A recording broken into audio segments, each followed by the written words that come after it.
વિદ્યાર્થી મિત્રો, આપણે વિવાહ પ્રકરણની અંદર છેલ્લે કન્યાહરણનો દંડ એ સંદર્ભેની ચર્ચા આપણે કરતા હતા.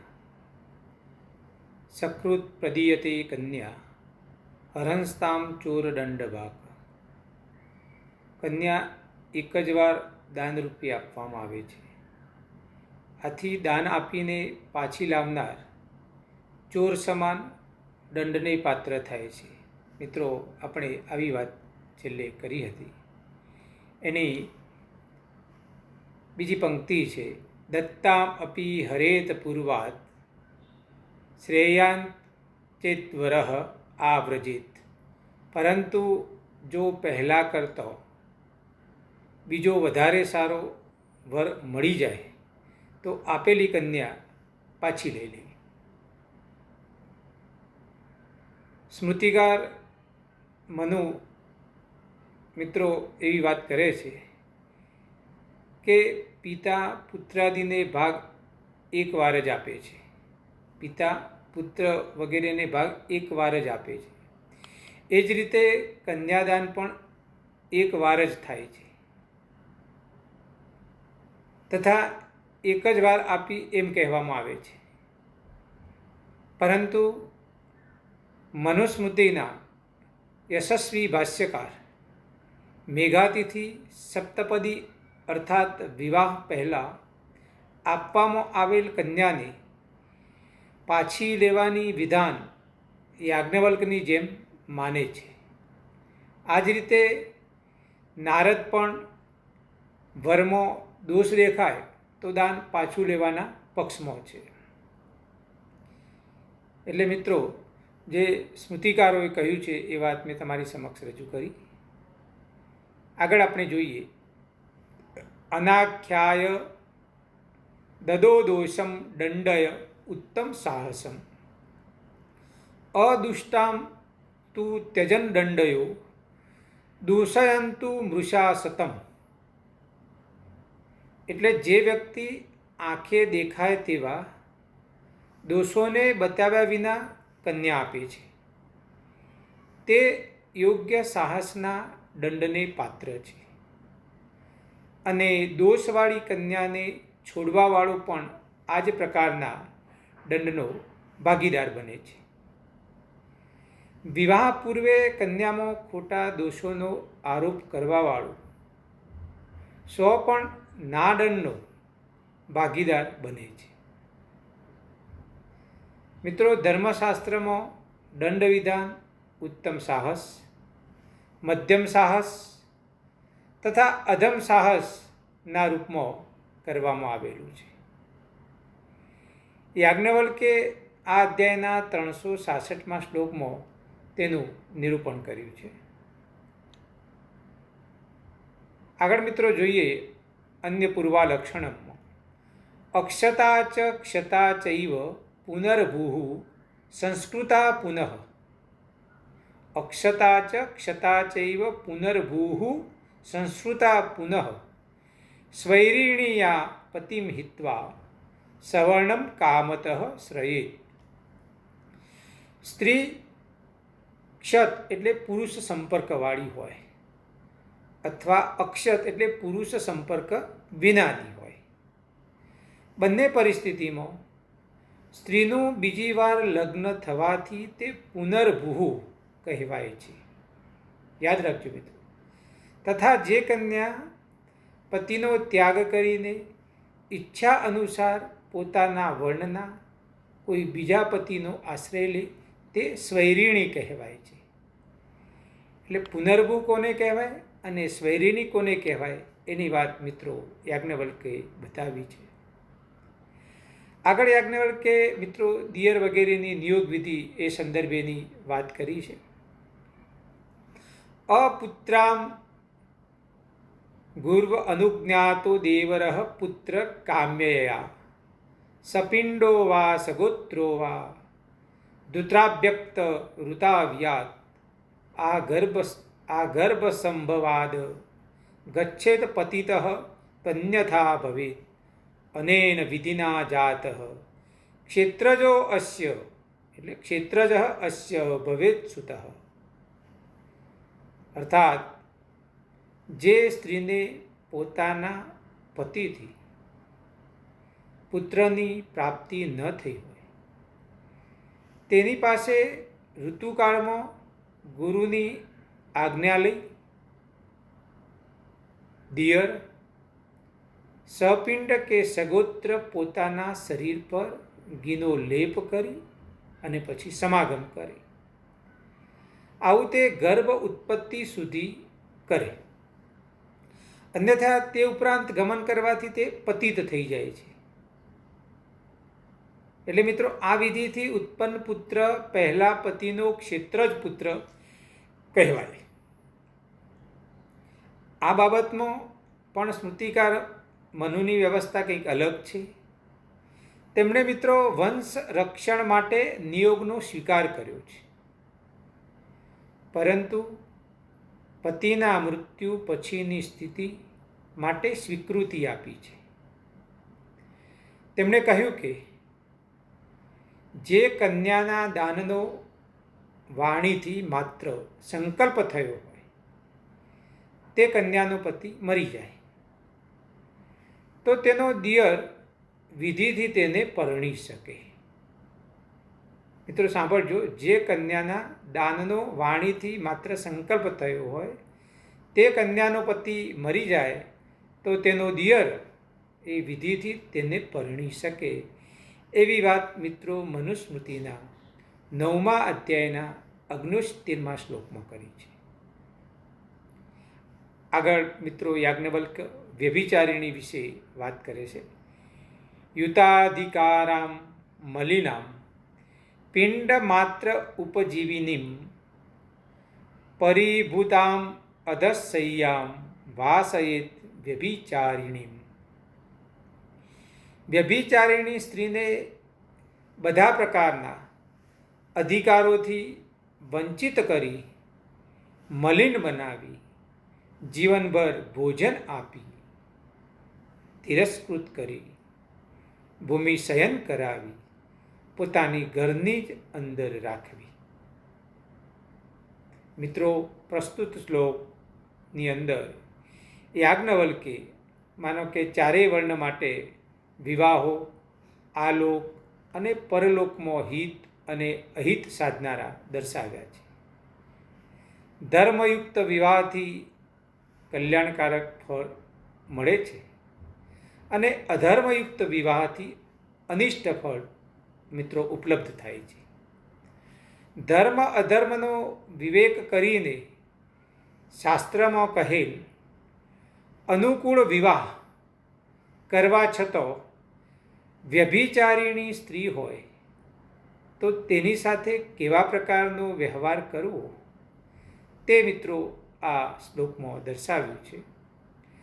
આમાં એવું દર્શાવ્યું છે કે વ્યભિચારિણી સ્ત્રીને બધા જ પ્રકારના અધિકારોથી વંચિત રાખવી, જીવનભર ભોજન આપવું, તિરસ્કૃત કરવી, જમીન ઉપર જ શયન કરાવવું અને પોતાના ઘરની અંદર જ રાખવી. આવી વાત મિત્રો યાજ્ઞવલ્કે કરી છે. આ યાજ્ઞવલ્કનું કથન સવર્ણ વ્યભિચારિણી માટે છે. નીચ વર્ણ સાથે વ્યભિચાર કરનાર માટે મિત્રો બૃહસ્પતિ એવું કહે છે, હીન વર્ણ ઉપભુક્તા યા ત્યાજ્યા વધ્યા ચ સા ભવેત. આ બૃહસ્પતિનું વાક્ય છે. અને આગળ વાત યાજ્ઞવલ્ક કહે છે, સોમઃ શૌચમ દદાવાસમ ગંધર્વ ચ શુભામ ગિરમ પાવક સર્વમેત્યત્વમ મેદ્યા વૈ યોષિતો યતઃ. એટલે મિત્રો સ્ત્રીઓને સોમદેવે પવિત્રતા, ગંધર્વએ મધુર વાણી, અગ્નિએ બધા પ્રકારથી શુદ્ધ થવાની શક્તિ આપી છે. સ્ત્રીઓને સોમદેવે શું આપ્યું? પવિત્રતા આપી. ગંધર્વએ મધુર વાણી આપી. અને અગ્નિએ બધા પ્રકારથી શુદ્ધ થવાની શક્તિ આપી. આથી જ સ્ત્રીઓ સર્વત્ર પવિત્ર છે. એટલે મિત્રો, આ વિવાહ પ્રકરણમાં વ્યભિચારીની સ્ત્રી વિશે વાત કર્યા પછી અહીં અલ્પ પ્રાયશ્ચિતાર્થ અર્થવાદ આપ્યો છે, જેમાં સ્ત્રીઓને કોની તરફ શું શું પ્રાપ્ત થયું છે તેની વાત અહીં કરવામાં આવી છે. મિત્રો, અહીં એવું કહ્યું છે કે સોમદેવે સ્ત્રીઓને પવિત્રતા આપી છે, ગાંધર્વોએ મધુર વાણી આપી છે, અગ્નિએ બધા જ પ્રકારની શુદ્ધ થવાની શક્તિ આપી છે. તો ક્યારેક પ્રશ્ન પૂછાય કે યાજ્ઞવલ્ક્ય સ્મૃતિ અનુસાર સ્ત્રીઓને શું આપ્યું છે? સોમદેવે શું આપ્યું, ગાંધર્વોએ શું આપ્યું ને અગ્નિએ શું આપ્યું? આવો જ્યારે પ્રશ્ન પૂછાય કે વૈકલ્પિક સ્વરૂપે પૂછાય તો પણ એનો જવાબ તમે મિત્રો સરળતાથી લખી શકો કે સોમદેવે સ્ત્રીઓને પવિત્રતા આપી છે, ગાંધર્વોએ મધુર વાણી આપી છે અને અગ્નિએ બધા જ પ્રકારથી શુદ્ધ થવાની શક્તિ આપી છે.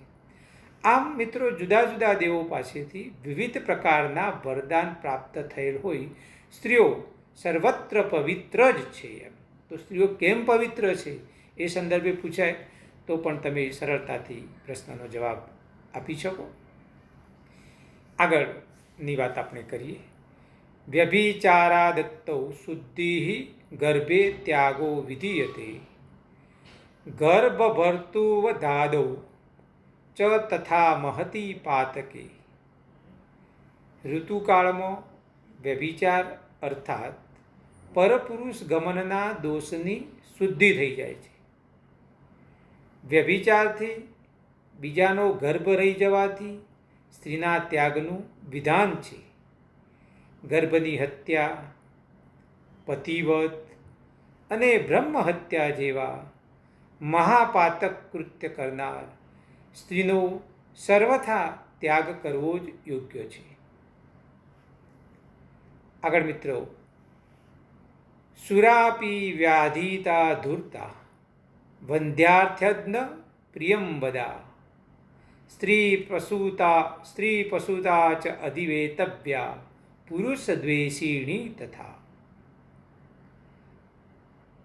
સુરા અપી દારૂ પીવાવાળી, મોટા રોગવાળી, ધૂર્તા જુગારી, વંધ્યા ધન નાશ કરવાવાળી,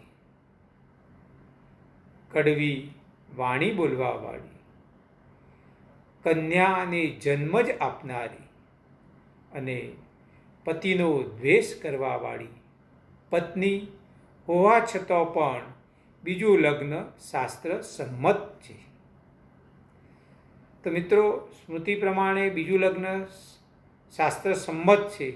એ કેવા કેવા પત્ની લક્ષણો ધરાવતી હોય તો શાસ્ત્ર સંમત છે એની વાત મિત્રો અહીં કરી છે. શાસ્ત્રોક્ત લગ્ન કરવા છતાં ક્યારેક મિત્રો ખોટી પસંદગી થઈ જતી હોય છે. એક પત્ની વ્રત પાળવું મુશ્કેલ બનતું હોય છે. એટલે મિત્રો, યાજ્ઞવલ્ક આ શ્લોકમાં એવું જણાવે છે કે જો પત્ની દારૂ પીવાની ટેવવાળી હોય, તેને ઘણો જ મોટો રોગ થયેલ હોય, ધૂર્તા હોય, જુગારી હોય, વાંજણી હોય, ધનનો વ્યય કરનારી હોય, માત્ર કડવી વાણી જ બોલવાવાળી હોય, ફક્ત કન્યાને જ જન્મ આપનારી હોય, પતિનો દ્વેષ કરવાવાળી હોય, તો મિત્રો આવી પત્ની હોવા છતાં બીજું લગ્ન કરવામાં વાંધો નથી. આ સ્મૃતિ કહે છે, કારણ કે આવું લગ્ન શાસ્ત્ર સંમત છે. આમ આ 8 પ્રકારના લક્ષણોવાળી પત્ની હોય તો તેની ઉપસ્થિતિમાં પણ કરવામાં આવતા લગ્નને શાસ્ત્રોએ માન્ય રાખ્યું છે. આજે મિત્રો આ ઉપસ્થિતિમાં આપણે કરી શકતા નથી સંમતિથી હોઈ શકે. તો મિત્રો, આવા દોષોવાળી પત્ની હોવા છતાં જે વ્યક્તિ બીજું લગ્ન કરે છે તેણે પહેલી પત્નીનું ભરણ પોષણ કરવું જોઈએ. અહીં સ્ત્રી સન્માનની ભાવના વ્યક્ત થયેલ છે. જો ભરણ પોષણ કરવામાં ન આવે તો મહાન પાપ લાગે છે. એટલે મિત્રો, આજે પણ જ્યારે આવા પ્રશ્નો ઊભા થાય છે ત્યારે ભરણ પોષણનો દાવો માગવામાં આવે છે. કોઈ સરળતાથી આપે છે, નથી આપતા તો ભરણ પોષણનો દાવો માગવામાં આવે. તો આ બધા જે કાયદાઓ જે છે એ આપણા શાસ્ત્રને ધ્યાનમાં રાખીને, એના વિચારોને ધ્યાનમાં રાખીને કાયદાઓ ઘડાયા છે. જ્યાં પતિ પત્નીમાં પરસ્પર પ્રેમ રહે છે ત્યાં ત્રણ વર્ગ ધર્મ, અર્થ અને કામની વૃદ્ધિ થાય છે. મિત્રો, આ પણ એક મહત્વની વાત છે કે પતિ પત્નીમાં પરસ્પર જો પ્રેમ રહે તો ધર્મ, અર્થ અને કામની સતત વૃદ્ધિ થાય. મિત્રો, યાજ્ઞવલ્કે પતિવ્રતા સ્ત્રીની પ્રશંસા પણ કરી છે.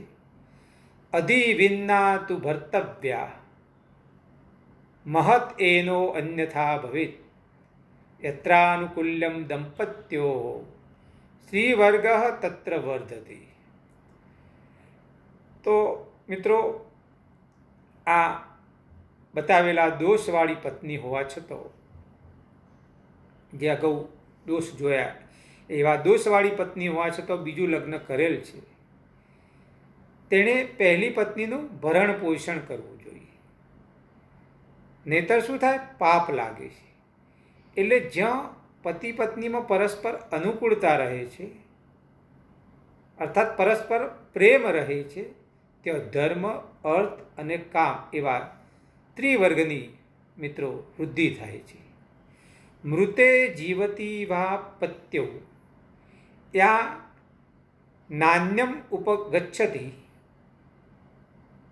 શેહ કીર્તિમ આપનોતિ મોદતે ચોમયા સહ. પતિના જીવનકાળ દરમિયાન કે પતિના મૃત્યુ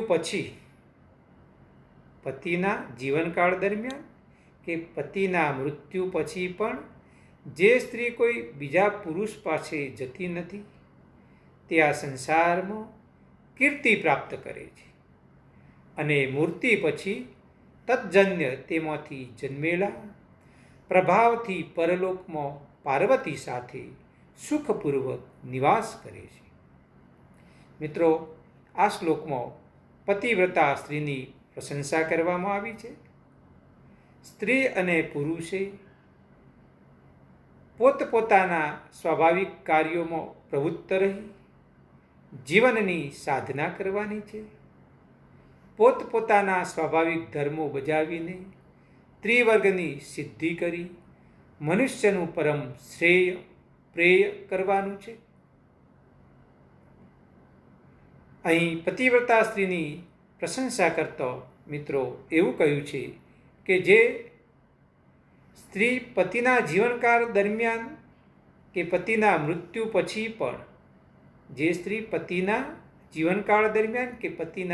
પછી પણ પરપુરુષ પાછે જતી નથી, તે આ સંસારમાં કીર્તિ પ્રાપ્ત કરે છે. અને આવી સ્ત્રી પોતાના મૃત્યુ પછી તેમાંથી જન્મેલા પ્રભાવથી પરલોકમાં પાર્વતી સાથે સુખપૂર્વક નિવાસ કરે છે. આમ યાજ્ઞવલ્ક મિત્રો ઈચ્છે છે કે ગમે તેવા કપરા સંજોગોમાં પણ ચારિત્ર ભ્રષ્ટ થવું જોઈએ નહીં. આગળ મિત્રો, અધિ વ્રતુ દંડ આજ્ઞા સંપાદિનીમ દક્ષામ વિરસુમ પ્રિયવાદિનીમ त्यजन्दाप्य तृतीयांश समद्रव्यो भरणम स्त्रिया. જે આજ્ઞાકારી કુશળ પુત્ર ઉત્પન્ન કરવાવાળી તથા પ્રિય બોલનારી છે એવી પત્નીનો ત્યાગ કરવાવાળા પુરુષ પાસેથી રાજા ધનનો ત્રીજો ભાગ ત્યક્તા પત્નીને અપાવે. અને જો પતિ નિર્ધન હોય તો તેની પાસેથી રાજા અન્ન વસ્ત્ર સ્ત્રીને અપાવે.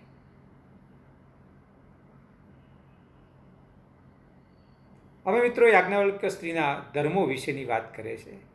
સ્ત્રીભિઃ ભર્તુ વચઃ કાર્યમેષ ધર્મ પર સ્ત્રિયાઃ આશ્રુદ્ધેઃ સંપ્રતીક્ષ્યો હિ મહાપાતક દૂષિતઃ.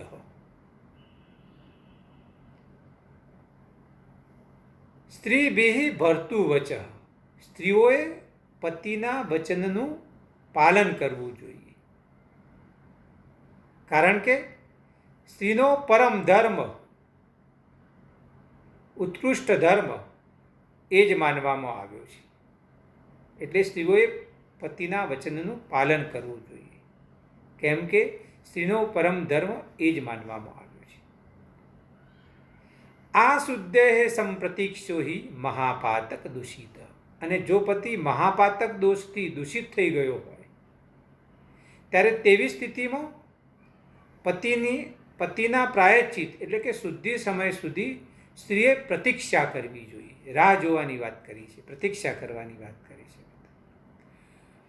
લોકાનંત્યમ દિવઃ પ્રાપ્તિ પુત્ર પૌત્ર પ્રપૌત્રકૈઃ યસ્માત અસ્માત સ્ત્રિયઃ સેવ્યાઃ કર્તવ્યાઃ ચ સુરક્ષિતાઃ. દાર સંગ્રહ દ્વારા પુત્ર, પૌત્ર અને પ્રપૌત્રોની પ્રાપ્તિથી આ લોકમાં વંશ અવિચ્છિન્ન બની રહે છે તથા સ્વર્ગની પ્રાપ્તિ થાય છે. કારણ કે આ બંને કાર્યો સ્ત્રીઓથી જ સિદ્ધ થાય છે. આથી તેમનું સેવન કરવું જોઈએ અને તેમને સુરક્ષિત રાખવી જોઈએ. હવે મિત્રો યાજ્ઞવલ્કે સ્ત્રીઓના ઋતુકાળનો અવધિ વિશે વાત કરી છે.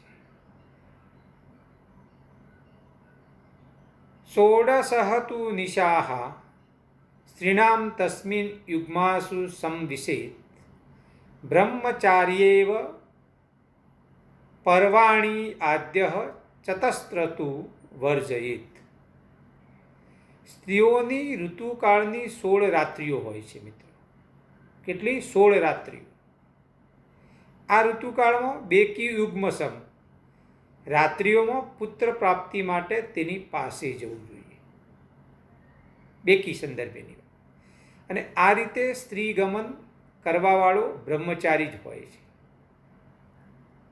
પરંતુ પર્વકાળ એટલે કે અમાસ, પૂનમ, આઠમ અને 14 તથા પ્રથમ 4 રાત્રિઓનો સર્વથા નિષેધ કરે છે. એટલે મિત્રો યાજ્ઞવલ્કે અહીં વાત એવી કરી છે કે કોઈ પણ મનુષ્યને પુત્રેષણા અવશ્ય હોય છે. પુત્ર પ્રાપ્તિની ઈચ્છા વધારે હોય છે. આથી યાજ્ઞવલ્કે કહ્યું છે કે ક્યારે સ્ત્રી પાસે જવું જોઈએ તેની વાત કરી છે. બેકી રાત્રિઓમાં સ્ત્રી ગમન કરવાથી પુત્ર પ્રાપ્તિ થાય છે. અમાસ, પૂનમ, આઠમ, 14 તથા ઋતુકાળની પ્રથમ 4 રાત્રિઓમાં સ્ત્રી સમાગમનો નિષેધ કર્યો છે.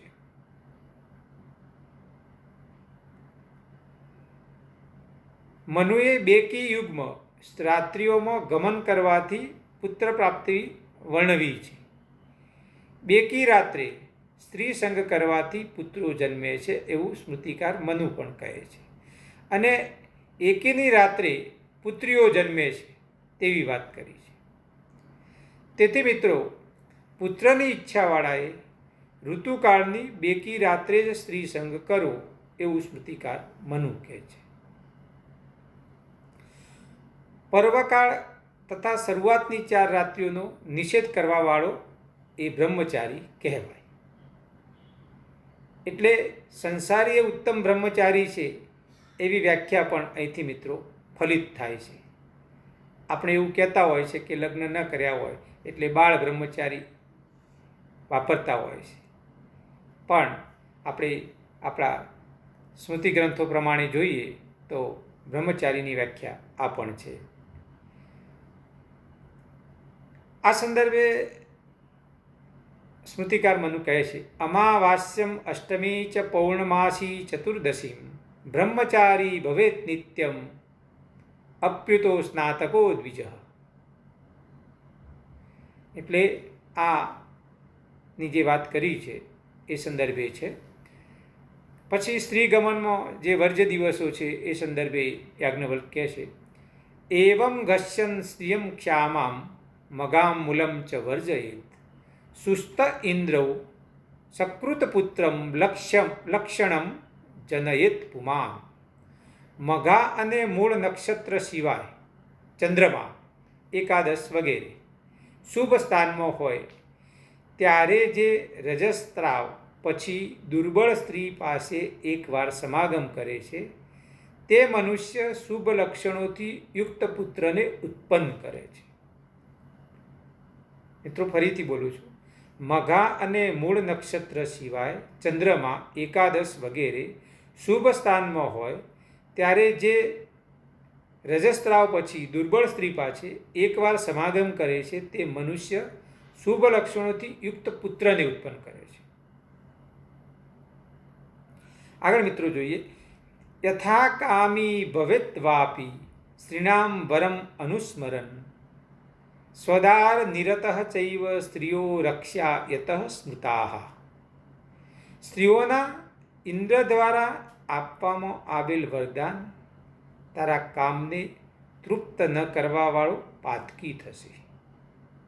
આ વરદાનનું સ્મરણ કરતા તેની ઈચ્છા અનુસાર સંભોગ કરે અને તે પોતાની સ્ત્રીમાં જ રત રહે, કારણ કે સ્ત્રીઓની રક્ષા કરવી જોઈએ એવી વિધિ વિધાન છે. તો મિત્રો, સ્મૃતિની અંદર પણ મનુસ્મૃતિમાં અને યાજ્ઞવલ્ક્ય સ્મૃતિની અંદર સ્ત્રીઓના સન્માનની અને રક્ષણની વાત જોવા મળે છે. ભર્તૃ ભાતૃ પિતૃ જ્ઞાતિ ચ શ્વશુર સુરદેવરૈઃ બંધુભિઃ ચ સ્ત્રિયઃ પૂજ્યા ભૂષણાત સાધનાસનૈઃ. સ્ત્રી, પતિ, ભાઈ, પિતા, જાતિ, સાસુ, સસરા, દિયર તથા બાંધવો દ્વારા આભૂષણ, વસ્ત્ર તથા ભોજન દ્વારા પૂજનીય છે. તો મિત્રો, સ્ત્રીઓના સત્કારની વાત અહીં યાજ્ઞવલ્કે કરી છે કે લગ્ન વખતે પોતાની બહેન કે પુત્રીને જે આપ્યું હોય એટલે વ્યવહાર પતી ગયો તેમ માનવું જોઈએ નહીં. લગ્ન વખતે પોતાની બહેન કે પુત્રીને જે આપ્યું હોય એટલે વ્યવહાર પતી ગયો તેમ માનવું જોઈએ નહીં. ભાઈઓ અને પિતા વગેરે પ્રસંગોપાત તેને પોતાને ત્યાં બોલાવવી જોઈએ અને બોલાવીને આભૂષણ, વસ્ત્ર તથા ભોજન આપી તેનો સત્કાર કરવો જોઈએ. મિત્રો, આજે પણ આ પરંપરા ચાલી રહી છે.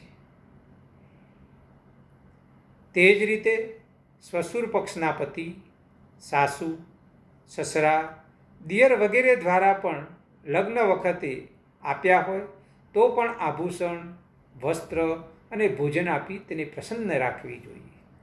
આમ સ્ત્રી, પતિ, ભાઈ, પિતા, સસરા, દિયર તથા બાંધવો દ્વારા પૂજનીય છે. તો આ સત્કાર સંદર્ભેની વાત થઈ. હવે મિત્રો, યાજ્ઞવલ્કે આગળ સ્ત્રીઓનું કર્તવ્ય વિશે વાત કરે છે. સંયત ઉપસ્કરા દક્ષા હૃષ્ટા વ્યયપરાંગમુખી કુર્યાત શ્વશુરયોઃ પાદવંદનમ ભર્તુ તત્પરા. સ્ત્રી ઘરના સમાનને યોગ્ય સ્થાને સંભાળીને રાખવાવાળી, કુશળ, પ્રસન્ન ચિત્ત, વધારે ખર્ચ ન કરવાવાળી તથા પતિને વશ રહેવાવાળી હોય. તે સાસુ સસરાને ચરણ સ્પર્શ કરી પ્રણામ કરવાવાળી હોવી જોઈએ. આગળ પ્રોષિત ભર્તુકાના નિયમની પણ યાજ્ઞવલ્ક્ય પોતે વાત કરે છે.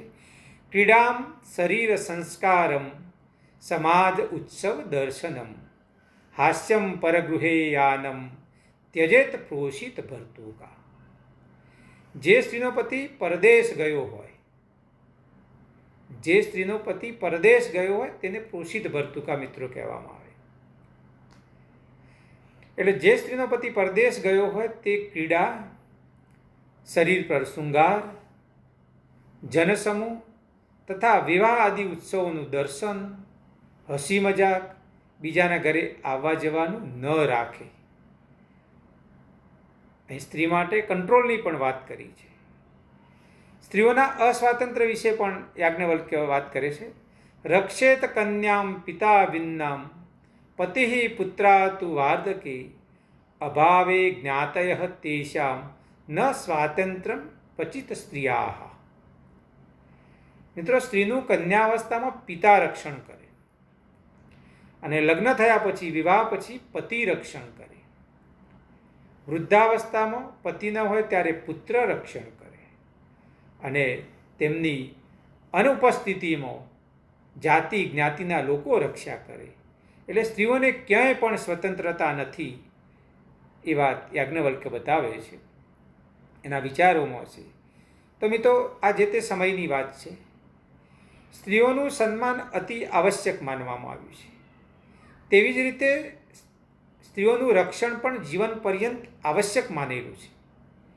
સ્ત્રીનું કન્યાવસ્થામાં પિતા રક્ષણ કરે, વિવાહ પછી પતિ રક્ષણ કરે, વૃદ્ધાવસ્થામાં પુત્ર રક્ષણ કરે. પરંતુ પિતા, પતિ અને પુત્રની અનુપસ્થિતિમાં રક્ષણની જવાબદારી જ્ઞાતિના લોકોને સોંપવામાં આવી છે. સ્ત્રીઓને ક્યાંય પણ સ્વતંત્રતા નથી. સ્ત્રીને સ્વતંત્રતા યોગ્ય નથી એમ કહેવાનો મિત્રો આશય એ છે કે કન્યાવસ્થામાં અનાચાર વગેરેથી પિતાએ કન્યાનું રક્ષણ કરવું, વિવાહ પછી પતિએ સ્ત્રીના શીલનું રક્ષણ કરવું. કન્યાવસ્થામાં અનાચાર વગેરેથી પિતાએ કન્યાનું રક્ષણ કરવું, વિવાહ પછી પતિએ સ્ત્રીના શીલનું રક્ષણ કરવું, ચારિત્ર્યનું રક્ષણ કરવું. અને વૃદ્ધાવસ્થામાં પુત્રે અનર્થોથી કોઈ ફોસલાવીને ધન વગેરે પડાવી ન લે તેની સંભાળ રાખવી જોઈએ. અને છેલ્લે રક્ષણની જવાબદારી જ્ઞાતિના લોકોની છે. પિતૃ માતૃ સુત ભ્રાતુ ચ શ્વશુર માતુલૈ હિના ન સ્યાદ વિના ભર્તા ગ્રહણીયાન અન્યથા ભવેત. સ્ત્રી પતિ ન હોય ત્યારે પિતા, માતા, પુત્ર, ભાઈ, સાસુ, સસરા, મામા વગેરે પોતાના સંબંધીઓથી જુદી ન રહે. અન્યથા તેનાથી વિપરીત આચરણ કરવાથી સ્ત્રી નિંદાને પાત્ર બને છે. પછી સહગમન સંદર્ભેની વાત છે. પતિ પ્રિય હિતે યુક્તા સ્વ આચારા વિજિતેન્દ્રિયા શેહ કીર્તિમ આપનોતિ પ્રેત્ય ચ અનુત્તમા ગતિમ. પતિના પ્રિય તથા હિતમાં સંલગ્ન શોભાયમાન આચરણવાળી તથા પ્રયત્નપૂર્વક ઇન્દ્રિયોને વશમાં રાખવાવાળી સ્ત્રી આ લોકમાં કીર્તિ પ્રાપ્ત કરે છે તથા પરલોકમાં ઉત્તમ ગતિ પ્રાપ્ત કરે છે. આગળ મિત્રો યાજ્ઞવલ્કે અનેક પત્ની વિશેની પણ વાત કરી છે. સત્યામન્યામ સવર્ણાયામ ધર્મ કાર્યમ ન કારયેત સવર્ણાસુ વિદ્યૌ ધર્મે જ્યેષ્ઠયા ન વિનેતરા. સવર્ણા એટલે કે સમાન જાતિવાળી સ્ત્રી હોય તેમને અસવર્ણાને ધર્મ કાર્યોમાં ન જોડવી. વધારે સવર્ણા સ્ત્રી હોય તો પણ ધર્મ કાર્યમાં જ્યેષ્ઠા સવર્ણા સિવાય અન્યને ન જોડવી. અને મિત્રો છેલ્લે યાજ્ઞવલ્ક વાત કરે છે. દાહ ઇત્વ અગ્નિહોત્રેણ સ્ત્રિયમ વૃત્તવતીમ પતિ आहरेत विधिवत आहरेत विधिवत आरानग्निम ચૈવ અવિલંબયન સદાચાર યુક્ત પત્નીના એટલે કે પત્ની મરી જવાથી પતિ અગ્નિહોત્રના અગ્નિથી તેનો એટલે કે પત્નીનો અગ્નિ સંસ્કાર કરી વિલંબ વિના વિધિપૂર્વક બીજી પત્નીને ગ્રહણ કરી ફરી અગ્નિહોત્રનું આધાન કરે. તો મિત્રો, આ વિવાહ પ્રકરણ વિશેની આખી વાત છે. આનો મિત્રો તમે અભ્યાસ કરજો, જેથી કરીને પરીક્ષાની અંદર તમને કોઈ પણ પ્રકારની મુશ્કેલી ન પડે. એકદમ સરળ અને સરસ છે.